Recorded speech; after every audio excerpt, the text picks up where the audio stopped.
धामी ने नई दिल्ली में की केंद्रीय मंत्री नितिन गडकरी से मुलाकात। सड़क परिवहन और राजमार्ग मंत्रालय का दायित्व मिलने पर दी बधाई। सड़क परियोजनाओं को मंजूरी देने का किया अनुरोध।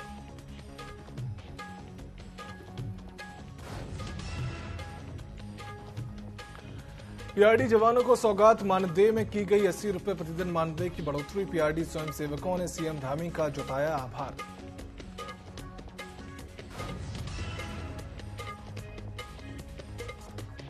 उत्तराखंड कांग्रेस के प्रदेश अध्यक्ष करण माहरा ने भाजपा सरकार पर साधा निशाना। राज्य सरकार और केंद्र सरकार पर लगाया अपराधियों को संरक्षण देने का आरोप।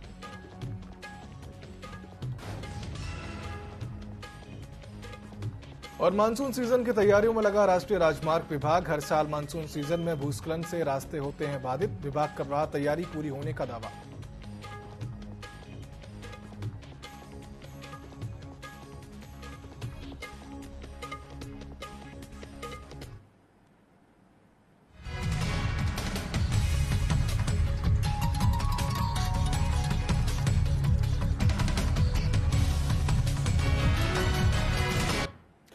स्वागत है आप सभी का न्यूज अपडेट में। मैं हूं आपके साथ सिद्धांत त्रिपाठी। रुक करते हैं खबरों की ओर, जहां उत्तराखंड के मुख्यमंत्री पुष्कर सिंह धामी ने नई दिल्ली में मंत्री नितिन गडकरी से मुलाकात की है। सीएम धामी ने उन्हें प्रदेश की जनता की ओर से फिर से सड़क परिवहन और राजमार्ग मंत्रालय का दायित्व मिलने पर बधाई दी है। इस दौरान सीएम ने राज्य की सड़क परियोजनाओं को मंजूरी देने का अनुरोध किया। सीएम के अनुरोध पर नितिन गडकरी ने अजबपुर से मोहकमपुर तक एलिवेटेड रोड, देहरादून में रिंग रोड का निर्माण, कैंची धाम और ऋषिकेश में बाईपास के निर्माण पर सैद्धांतिक सहमति दे दी है। साथ ही राज्य की कई अन्य योजनाओं को मंजूरी देने का आश्वासन भी दिया है।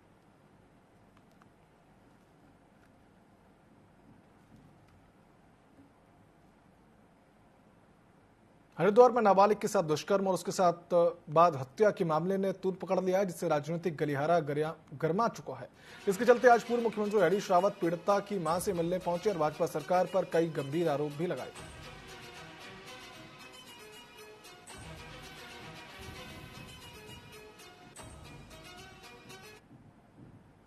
बलात्कार महिला की कई मौतें होती है बलात्कार, और उसके स्वाभिमान की भी मौत होती है। और ये सामूहिक बलात्कार और उसके बाद हत्या, ये अत्यधिक जघन्यतम अपराध है। इस अपराध के लिए पूरा समाज को, सबको लज्जित होना चाहिए और इस तरीके की घटनाएं न हो, इसके लिए इस तरीके के अपराधियों को कठोरतम दंड देना चाहिए, कठोरतम दंड चाहिए। और पूरे प्रशासन को, सरकार को इस दिशा में कठोरतम दंड मिले, उसके लिए काम करना चाहिए। बलात्कार।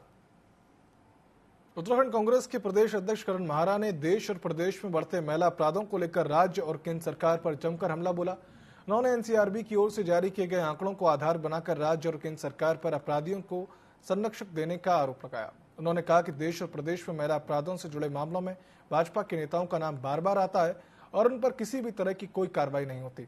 साथ ही करण माहरा ने हरिद्वार की घटना पर मुख्यमंत्री पुष्कर सिंह धामी के इस्तीफे की भी मांग की है।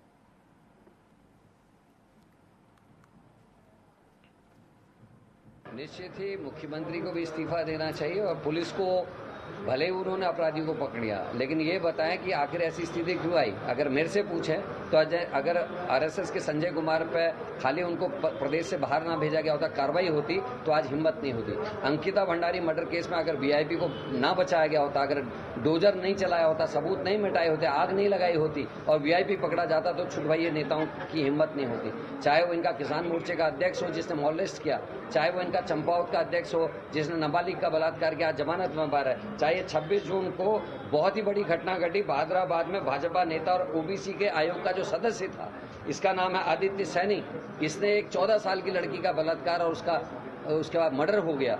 ये घटनाओं को अंजाम नहीं दे पाते। बेंगलुरु विधानसभा में होने वाले उपचुनाव को लेकर पुलिस प्रशासन पूरी तरह से मुस्तैद है। शुक्रवार को सीओ के नेतृत्व में अर्धसैनिक बल, एएसबी और पीएससी ने मंगलौर कस्बे में फ्लैग मार्च किया। इस दौरान उन्होंने जनता से शांतिपूर्वक चुनाव कराने में सहयोग की अपील की है। साथ ही असामाजिक तत्वों को कड़ी चेतावनी भी दी गई है। उन्होंने कहा कि क्षेत्र में किसी भी प्रकार की अफवाह न फैलाएं और अफवाहों पर ध्यान भी न दें। उन्होंने कहा कि ऐसा कोई काम न करें जिससे चुनाव में खलल पड़े। फिलहाल पुलिस प्रशासन उपचुनाव को लेकर शांतिपूर्वक संपन्न कराने में जुटा हुआ है। बता दें कि 7 राज्यों की 13 विधानसभा सीटों पर 10 जुलाई को वोट पड़ेंगे।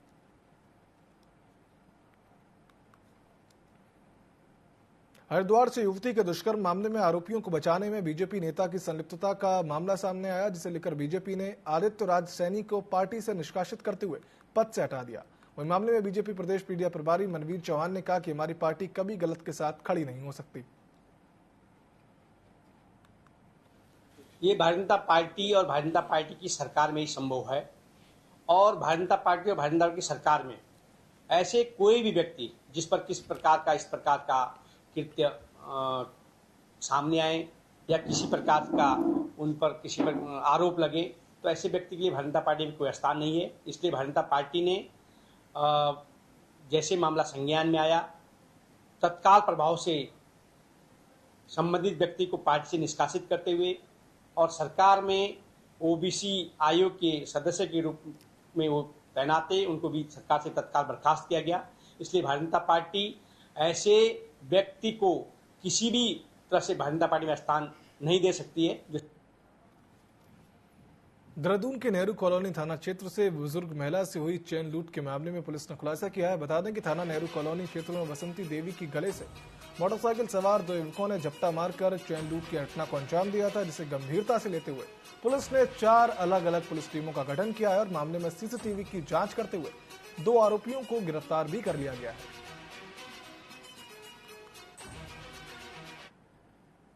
थाना नेहरू कॉलोनी क्षेत्र में एक वृद्ध महिला है, तकरीबन 85 वर्ष की। तो अर्ली मॉर्निंग तकरीबन 5:30 या 6 बजे के बीच में उनके साथ जो है एक चैनी संजी की घटना कारित की गई थी, और उसमें तत्काल हमारे द्वारा जो है उनके पुत्र की ओर से एक FIR दर्ज की गई थी, वो भी लूट में 392 IPC की FIR दर्ज की गई थी।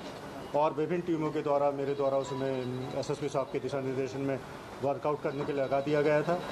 इसका जब फुटेज वगैरह है और जब CCTV फुटेज देखी गई, मोटरसाइकिल का भी हमारे द्वारा ट्रैक किया गया, तो पता ये चला कि इस घटना में जो है कुछ सहारनपुर के व्यक्ति शामिल हो सकते हैं।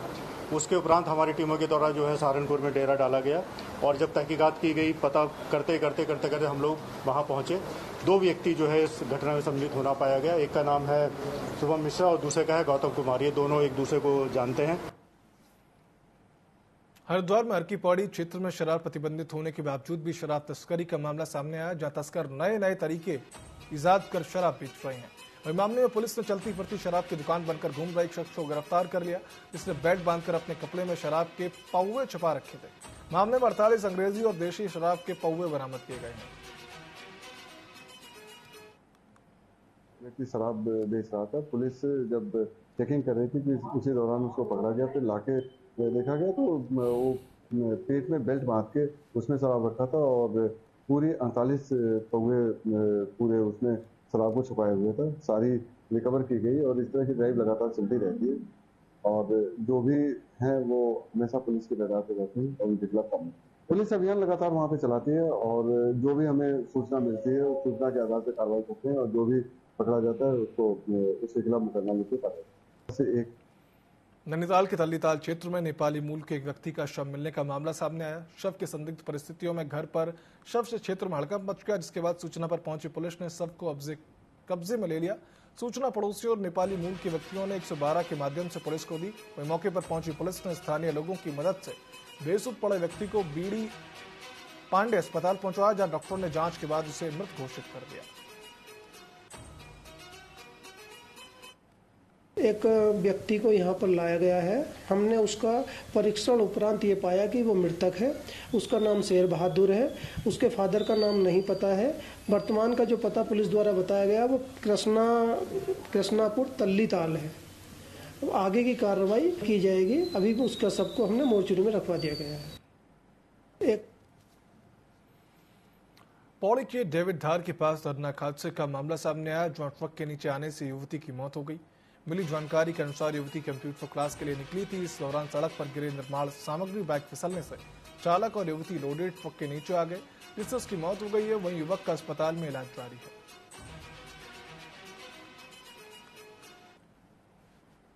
एक हमारी छोटी बहन थी घाट के मरगांव से, वो यहाँ पे कॉलेज आ रही थी और उसने किसी से लिफ्ट मांगी बाइक से, तो बालक भी अपने क्षेत्र का था।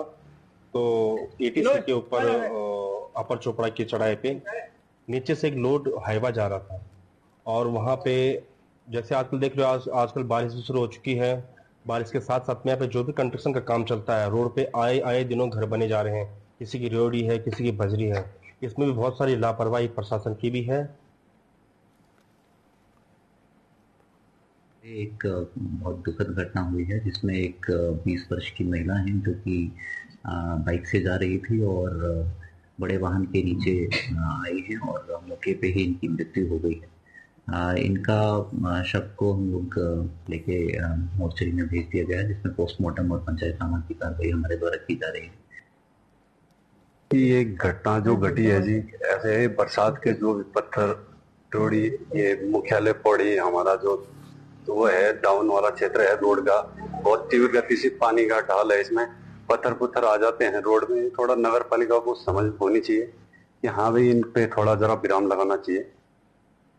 ये घटना जो घटी है जी, ऐसे बरसात के जो पत्थर टोड़ी, ये मुख्यालय पौड़ी हमारा जो तो वो है डाउन वाला क्षेत्र है रोड का, बहुत तीव्र गति से पानी का ढाल है, इसमें पत्थर आ जाते हैं रोड में। थोड़ा नगर पालिका को समझ होनी चाहिए कि हाँ भाई इन पे थोड़ा जरा विराम लगाना चाहिए। मसूरी नगर पालिका ने अतिक्रमण को लेकर बड़ी कार्रवाई की है, जिसमें आधा दर्जन अवैध निर्माणों पर बुलडोजर कार्रवाई करते हुए अतिक्रमण को हटा दिया गया। वहीं अधिशासी अधिकारी राजेश नथानी ने बताया कि रिस्पाना नदी के अगल बगल अतिक्रमण हो रखे थे, जिसे लेकर पहले अतिक्रमणकारियों को नोटिस जारी कर नदी की भूमि पर निर्माण को हटाने के लिए कहा गया था, लेकिन निर्माण को नहीं हटाया गया। वहीं मामले एनजीटी के निर्देशों के बाद कार्रवाई की गई है।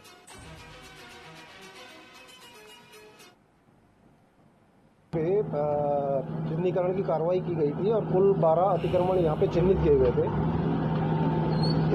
12 में जो शासन की 2016 की जीओ है उसके अनुसार 2016 से पूर्व के जो निर्मित थे उनको छोड़ते हुए कार्रवाई की गई। यहाँ पे कुल 7 भवन थे जो इस कार्रवाई के अंतर्गत आए और उन पर ध्वस्तीकरण की कार्रवाई की जाए। हरिद्वार में सैनी समाज ने एसएसपी कार्यालय का घेराव किया। यह प्रदर्शन ग्राम प्रधान पति आदित्य राज सैनी के खिलाफ दुष्कर्म और हत्या के मामले में दर्ज मुकदमे के विरोध में किया गया।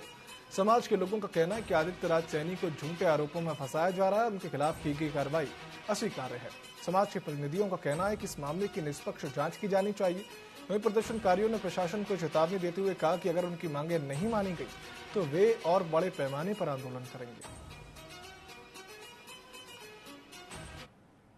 सैनी समाज का जो शोषण हो रहा है और ये निरंतर कई सालों से चलता आ रहा है, लेकिन सैनी समाज के इतने आज जो युवा साथी हमारे आज एसएसपी कार्यालय पहुंचे हैं, वो जो सांतरसामा प्रकरण हुआ है उसमें आदित्य राज सैनी का कोई किसी प्रकार का रोल नहीं है।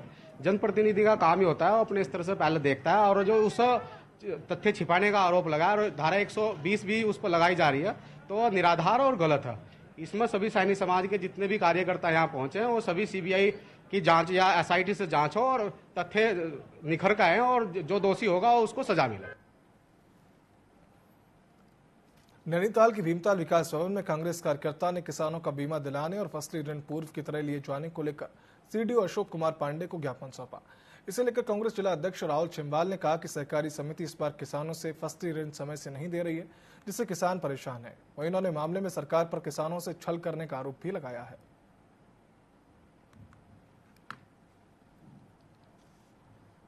कोविड काल के दौरान कौशल विकास योजना में 313 करोड़ का घोटाला था, जो हमने जिसके लिए हमने जनहित याचिका डाली थी वो हमने केवल कोविड काल के दौरान डाली थी, पर हमने अभी दोबारा एक आरटीआई डाली है जिसमें हमें 2023 तक में भी बहुत सारे मामले संज्ञान में आए हैं।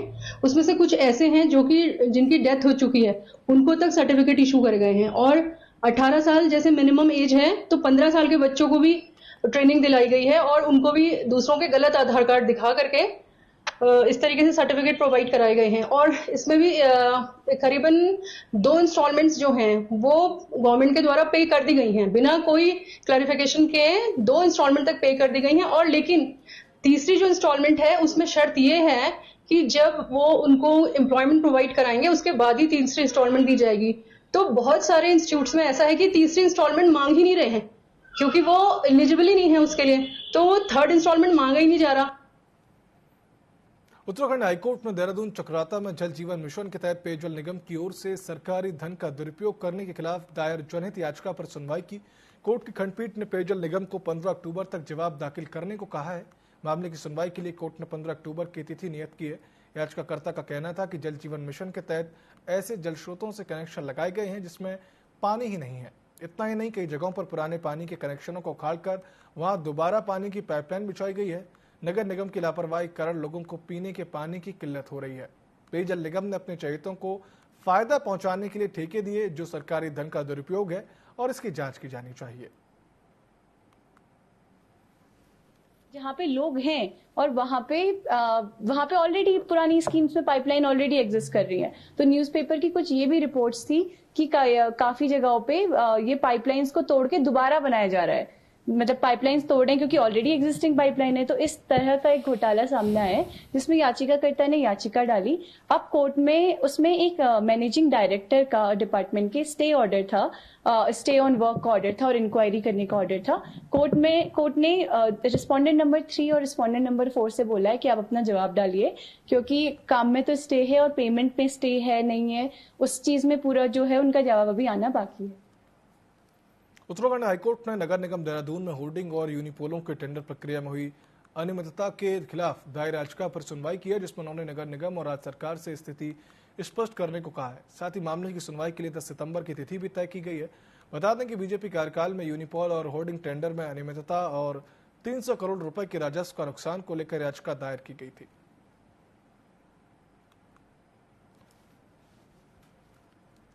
कि अभिनव थापड़ जो एक समाजसेवी हैं देहरादून शहर के, उनके द्वारा यह जनहित याचिका माननीय उच्च न्यायालय की खंडपीठ में डाली गई थी, जिसमें यह बिंदु उठाया गया है कि नगर निगम देहरादून द्वारा वर्ष 2013 से 2023 तक जिस तरीके से होर्डिंग और यूनिपोल के मामले में राजस्व इकट्ठा किया गया, वो जितना इकट्ठा होना चाहिए था उससे बहुत कम है और इससे घोटाले की बू आ रही है, क्योंकि समय पर निविदा आमंत्रित नहीं की गई। जो निविदाएं आमंत्रित की गई उसमें कुछ विशेष जो है ऑर्गेनाइजेशंस को फेवर किया गया और साथ साथ जो है जिस तरीके से प्रक्रिया फॉलो करी गई वो ऐसी प्रक्रिया थी कि एक खुले कंपटीशन से लोग पार्टिसिपेट ना कर पाए। तो इन सभी बिंदुओं पर जो जनहित याचिका दाखिल की गई थी उसका गंभीर संज्ञान लेते हुए माननीय उच्च न्यायालय ने सरकार को, उत्तराखंड सरकार को, शहरी विकास सचिव को यह दिशा निर्देश दिए हैं कि वह इस पूरे मैटर को एग्जामिन करें कि क्या इस पर कोई कार्रवाई की जा सकती है और अपनी बात माननीय उच्च न्यायालय को बताए कि इस पर क्या कार्रवाई इफ एनी करी जा सकती है और मामले की अगली सुनवाई सितंबर के पहले सप्ताह में चिन्हित कर दी गई है। उत्तरकाशी जिला मुख्यालय से कुछ ही दूरी पर डांग गांव है, जहां ग्रामीण एक एक बूंद पानी के लिए तरस रहे हैं। इसे लेकर ग्रामीण बीते 10 दिनों से पानी की मांग करते हुए धरना प्रदर्शन कर रहे हैं। मामले में ग्रामीणों का कहना है कि पानी की समस्या को लेकर ग्रामीणों को काफी लंबे समय से दिक्कतों का सामना करना पड़ रहा है, जिसके चलते तमाम उच्च अधिकारी को ज्ञापन दिया गया है, लेकिन अभी तक हमारी मांगों को नहीं सुना गया है।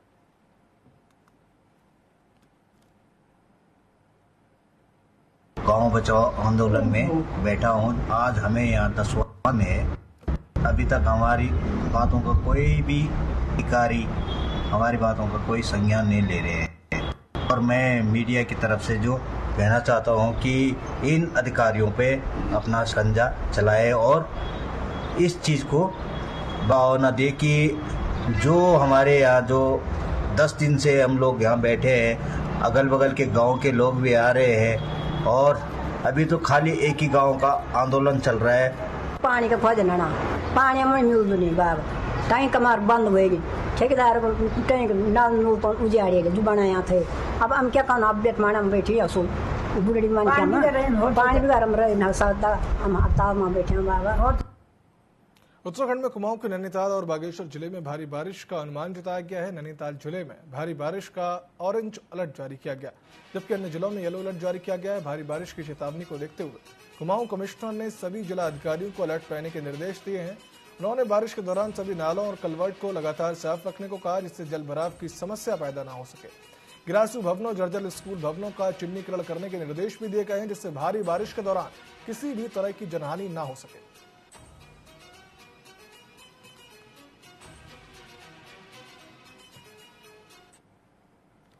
हमारे कलवर्ट्स और नाले जहाँ पे गाद भर गई हो उनको सफाई करने का काम, विशेषकर नगर निगमों के अंतर्गत, नगर निकायों के अंतर्गत बाकी क्षेत्र में पीडब्ल्यूडी और एनएच के अंतर्गत उसकी सफाई की जाए, वो हमने पहले ही निर्देश दे दिए थे। सिमिलरली जहाँ जहाँ ऐसे पेड़ हैं जो गिर सकते हैं तूफान में या फिर कच्चे हैं, भवनों के आसपास हैं, उनको हटाने के निर्देश दिए गए हैं। ऐसे भवन जो डेंजरस जोन में है लेकिन उसके बावजूद कोई उसमें रह रहा हो, मान लीजिए बलिया नाला में, उनको नोटिस दिया जाना, गिरासू भवनों का चिन्हीकरण, ऐसे स्कूल जो कि बिल्कुल अच्छी कंडीशन में नहीं है और जानते हैं हम कि कमजोर हैं, उसमें भी किसी प्रकार से कक्षाएं ना हो, ये सारे निर्देश दिए गए हैं। उत्तराखंड में ट्रैफिक जाम और सड़क हादसों को लेकर यातायात निदेशालय जागरूकता अभियान चला रहा है। वहीं पिछले साल की तुलना में इस साल 5 महीनों में सड़क हादसों की संख्या बढ़ी है और मृतकों की संख्या में कुछ कमी आई है। इसे लेकर यातायात निदेशक मुख्तार मोहसिन ने बताया कि लोगों को सड़क हादसों को लेकर जागरूक किया जा रहा है। वहीं सड़क जाम की स्थिति से निपटने के लिए भी आधुनिक तकनीक का सहारा लिया जा रहा है।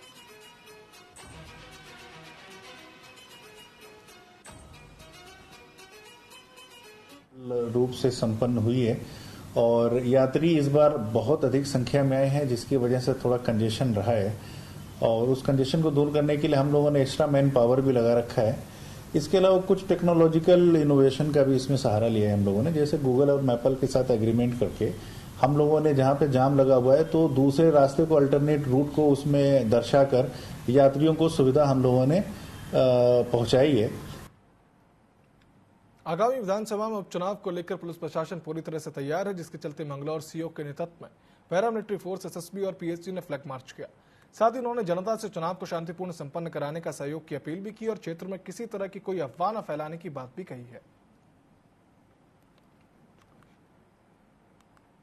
विदित है कि बंगलौर में जो बाई इलेक्शन विधानसभा चुनाव हो रहे हैं, उसी के संदर्भ में एक एरिया डोमिनेशन की कार्रवाई हमारे द्वारा एसएसबी के साथ की गई है और इसमें सभी को हिदायत दी गई है कि जो शांतिपूर्ण माहौल है वो बना रहे, कोई अफवाह ना फैलाए और कोई चुनाव में गड़बड़ी करने की, हिंसा फैलाने की कोशिश ना करे।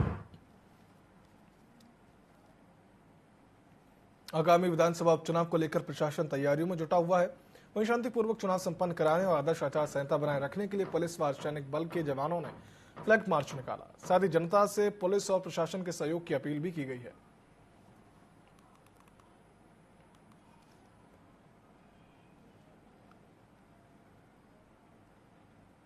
न्यूज अपडेट में फिलहाल इतना ही। आप देखते रहिए TV24। नमस्कार।